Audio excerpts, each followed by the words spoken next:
Imagine standing in a place where the wind is just howling around you at like 200 kilometers per hour. Oh, wow. That's basically a hurricane. Right. And the temperature is plummeted to a bone-chilling minus 60 degrees Celsius. But perhaps most terrifyingly, you are surviving on barely one-third of the oxygen you are breathing right now. Just one-third. That is barely enough to keep a person conscious. Exactly. I mean, you take a single step and your muscles just scream. Your lungs are burning, desperately searching the thin air for, something to keep your cells alive. You are quite literally at the roof of the world. It is an environment entirely hostile to human biology. Okay, let's unpack this. Because the question isn't just what it feels like to stand on the highest point on Earth. The real question, the one that drives this entire deep dive today, is why human beings are so deeply, irrationally obsessed with conquering a place that is actively trying to kill them. Right, because simply existing up there is an exhausting battle against physics and nature. It defies our ability to survive, and yet it exerts this massive gravitational pull on our collective imagination. It really does. But, to understand that obsession, we have to look at how it got there in the first place. I mean, we are talking about a staggering official height of 8,848.86 meters above sea level. Which is just over 29,000 feet, Right. straddling the border between Nepal and Tibet. Exactly. And this isn't just a static piece of rock we are talking about here. See, I always pictured mountains as these permanent, unmoving fixtures of the planet. Yeah. Just giant stones that have been sitting there forever. A lot of people do, but the geological data completely shatters that illusion. Yeah, because this mountain was born out of unthinkable violence. We are talking about a process that started nearly 50 million years ago, which, I mean, in geologic time is actually relatively recent. It is. In fact, it is an ongoing geological event. The foundation of the story begins with the Indian tectonic plate moving northward across the ancient Tethys Sea. Moving really fast, too, for a landmass, right? Oh, absolutely. At a remarkable speed of about 15 centimeters per year. And eventually, it slammed into the massive Eurasian plate. Just a colossal collision. Right. And when two continental plates collide like that, neither one easily slides underneath the other because they have very similar rock densities. It's like, well, the best way to describe it is a slow-motion car crash on a planetary scale. That is a perfect way to visualize it. You have these two massive, unyielding forces, and the impact just crumples the hood of the car. I mean, the land has absolutely nowhere to go but up, folding and thrusting millions of tons of rock straight into the stratosphere. If we connect this to the bigger picture, that crumpling effect is exactly what is happening even today. The immense friction and pressure of the Indian plate continuing to wedge itself under Eurasia literally folds the Earth's crust. Wow. And what is truly mind-bending about that hood of the car, in your analogy, is what it was originally made of. Right, because it wasn't just land. Exactly. Because the Indian plate pushed across an ocean, it scraped up the ancient seabed along with it. Which perfectly explains one of the most surreal facts in this entire story. I mean, they have discovered marine fossils, remnants of ancient ocean life embedded in the limestone near the very summit. It is wild to think about. You could be standing at the highest point on the planet, brushing snow off your boots. Yeah. And you are stepping on the fossilized remains of sea creatures that lived at the bottom of an ocean millions of years ago. It completely reframes our understanding of the landscape. And because that Indian plate is still pushing northward by a couple of inches every year, the mountain is actively rising. It is alive. It's a dynamic force of nature. And, the people who lived in the shadow of this immense living force understood its power long before anyone else did. Oh, without a doubt. They didn't view it as just some geological curiosity or a prize to be won. Yeah. The local communities had names for it that reflected pure reverence. Like in Nepal, it is Sagamatha, which translates to forehead of the sky. Such a beautiful image. Right. And in Tibet, it is Tomalingma, meaning goddess mother of the world. Those names carry a deep, deep spiritual weight. They acknowledge the mountain as a towering, almost divine entity that commands the landscape. The indigenous spiritual connection views it as something to be respected, something far greater than humanity. It is a beautiful contrast to that violent, crumpling geological birth we just talked about. It really is. But then halfway across the world, a completely different group of people decides they need to, quote-unquote, discover it. And the contrast between that spiritual reverence and what happens next is just jarring. The lens shifts dramatically, yes. Because to the Western world in the 19th century, This goddess mother of the world was just, well, a blank spot on a map waiting to be categorized. Right. So the British were conducting the Great Trigonometric Survey of India at the time. They were systematically mapping the entire subcontinent, using these giant theodolites to measure elevations from dozens, sometimes hundreds of miles away. Just a massive mathematical undertaking.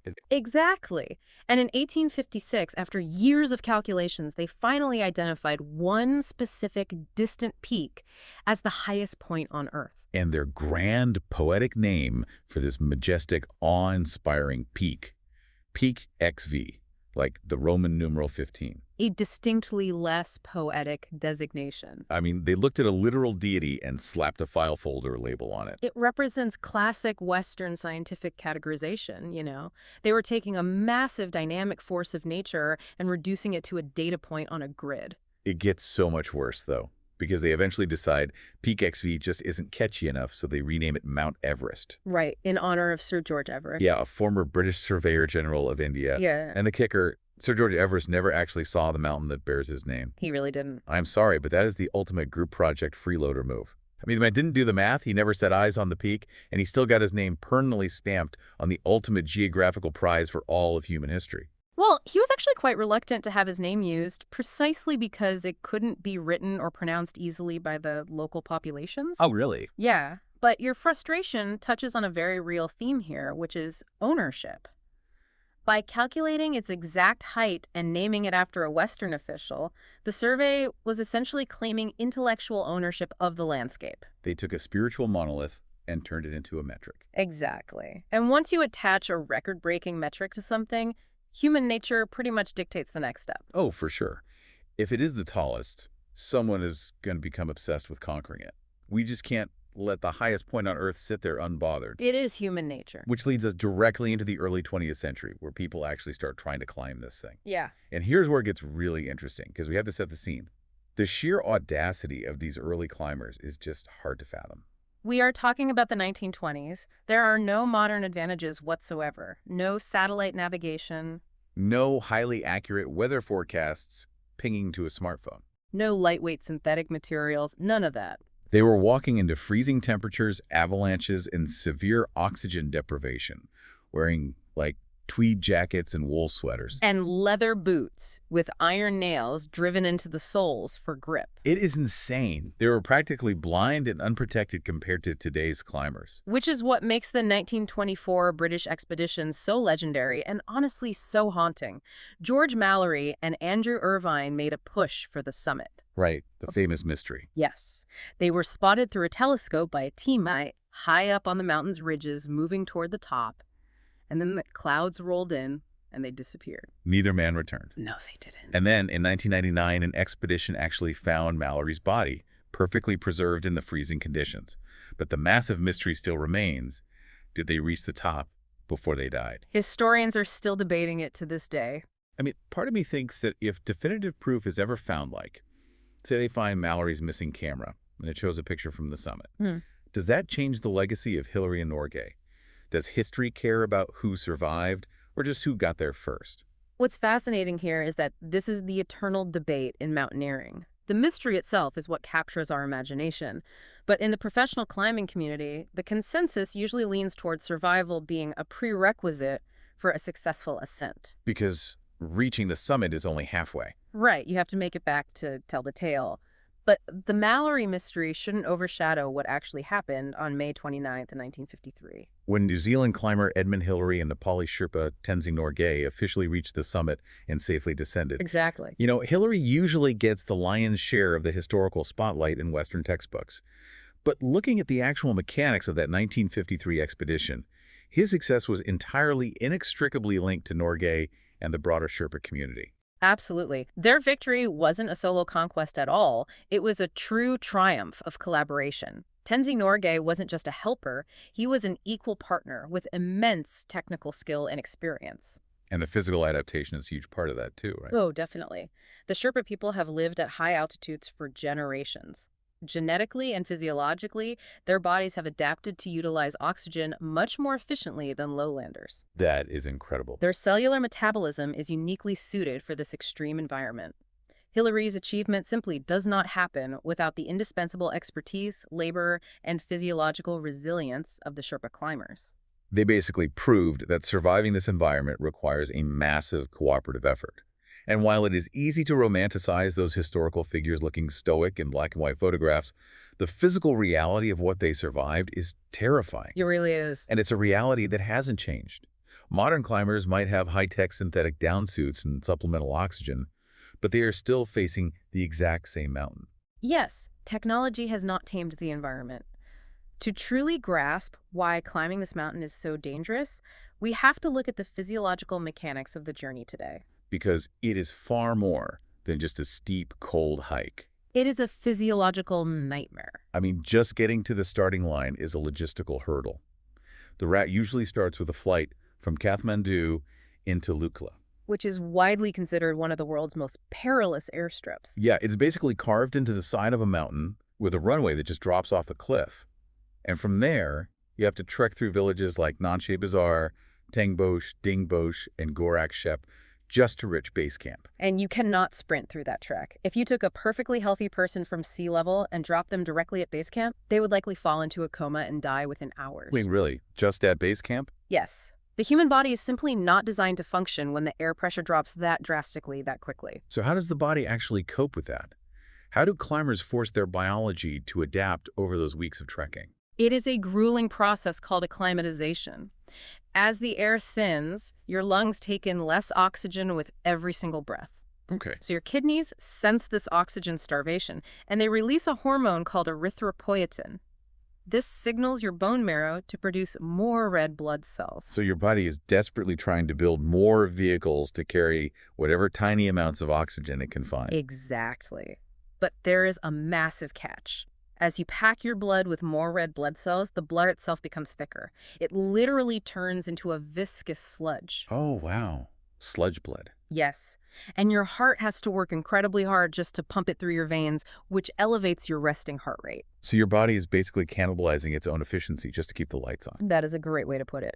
And even with all that agonizing preparation, there's a hard, terrifying limit. Because above 8,000 meters, climbers enter what is universally known as the death zone. A very literal name. Yeah, the oxygen levels up there are roughly 1/3 of what they are at sea level. Yeah. The best way I can picture the death zone is like a ticking countdown clock in a survival video game. How do you mean? You know how your character has a health bar, and when you walk into a toxic swamp in the game, that health bar just starts slowly draining away no matter what you do. That is the death zone. I like that analogy, but in reality, there are no health potions to pick up on the way. Right. No extra lives. Exactly. Once you cross that 8,000-meter threshold, your cells are actively dying from oxygen starvation, a condition called hypoxia. And what does that do to the body? Well, digestion completely shuts down because the body redirects all blood flow to the brain and heart. Sleep becomes essentially impossible. That sounds miserable. It gets worse. The lack of oxygen causes the capillaries in your lungs and brain to start leaking fluid. Your brain actually swells inside your skull. Oh my God. Which leads to confusion, hallucinations, and a total inability to make basic decisions. You are literally suffocating with every step. Every time you lift your boot, it is an exhausting battle. And no amount of mental willpower, no motivational quote can stop your biology from shutting down. You just have to get up to the top and get back down before your biological health bar hits zero. Precisely. It requires years of technical climbing skills, peak physical fitness, and an immense tolerance for suffering just to survive the attempt, let alone reach the summit. So we have this terrifying, life-threatening reality. The air is trying to kill you, your blood is turning to sludge, and your brain is swelling, and yet thousands of people are drawn to this extreme environment every single year. It is a paradox, isn't it? It really is. Thrill seekers, tourists, amateur climbers, they're all flocking to it. And this massive influx of human traffic creates a deeply complex web of consequences for the mountain and for the country of Nepal. This raises an important question because it is the ultimate double-edged sword for the region. On the economic side, the mountain is Nepal's greatest national treasure. Right. It put the nation on the global map. Yes, and it serves as a massive economic engine. I mean, the tourism generates millions of dollars in revenue. And it isn't just fees paid to the government. It is an entire sprawling ecosystem of commerce. Exactly. This single mountain supports trekking companies, gear shops, tea houses, airlines, and provides essential livelihoods for thousands of guides and Sherpa communities. You cannot just shut down the mountain without devastating the local economy. You really can't. But the environmental toll is the other side of that blade, and it is becoming severe. The massive human footprint is colliding with broader global Like issues. the trash problem, right? Yes. The growing tourism has led to accumulated discarded equipment, shredded tents, empty oxygen cylinders, and sheer human waste left behind on the higher camps. Which really makes me question the whole narrative of triumph. Are we loving this mountain to death? It is a valid concern. You look at these majestic photos of human perseverance, of climbers pushing through the clouds, but then the camera pans down and this pristine, ancient natural wonder is covered in neon synthetic garbage from thousands of tourists who paid to be there. It forces us to ask what our relationship with extreme environments should look like. And it is made even more urgent by climate change. Oh, because of the melting ice. Yes, the ancient glaciers on the mountain are melting at an unprecedented rate. This not only makes the climbing routes dangerously unpredictable, exposing deep crevasses and increasing avalanche risks, but it is also thawing out decades of old garbage and human remains that were previously locked in the ice. Wow, that is grim. But, because it is such an extreme environment, it is also uniquely positioned to help us understand those exact environmental crises, right? Yeah. I read that scientists are actively using the region to study climate change. They are. The mountain has evolved into a vital high-altitude laboratory. Researchers study the behavior of the melting glaciers to understand global water supplies because billions of people rely on glacial runoff from the Himalayas. That is fascinating. They also study high-altitude biology to understand human resilience, and conservation efforts are actively underway. There are massive cleanup expeditions being organized, but the balance between sustaining the local economy and protecting a fragile ecosystem in crisis is incredibly delicate. So what does this all mean? We've traced this story from two massive tectonic plates violently crashing together 50 million years ago, all the way to modern tourists navigating the death zone and scientists studying melting glaciers. It has been quite a journey. It really has. And whether you are tackling a seemingly impossible project at work, trying to understand human ambition, or just looking at our impact on the planet, this mountain stands as the ultimate metaphor. I agree completely. It teaches us about the absolute necessity of rigorous preparation. It reminds us of the profound value of collaboration. Just look at Hillary and Norgay, proving that the greatest heights are only reached when we rely on each other. And it shows us the hard, unforgiving limits of human endurance against the forces of nature. It is a mirror for human ambition. But, there is one final thought from the historical timeline that puts our entire relationship with this mountain into perspective. Cool. What's that? Consider the scale of time. Humanity has only known this was the tallest peak on Earth for a little over 150 years. Right. A blink of an eye. We have only possessed the capability to stand on its summit for a few short decades. Meanwhile, the mountain itself has been silently, violently rising for 50 million years long before our species even existed. Wow. So when you think about the ambition we bring to its slopes, the economies we build around it, the trash we leave behind, and the history we desperately try to write upon it, ask yourself, are we truly conquering the roof of the world? Or are we just temporary visitors? Exactly. Are we just temporary, noisy visitors on a mountain that will still be quietly growing millions of years after we are gone? That is a staggering thought to leave on. Thank you so much for joining us for this deep dive into the roof of the world. We hope it gave you a new perspective on a place we all thought we knew and the invisible forces that shape our planet. Keep questioning the narratives and keep exploring the history and the science around you. There is always a deeper layer to uncover. Keep learning and keep inspiring. We will see you on the next deep dive.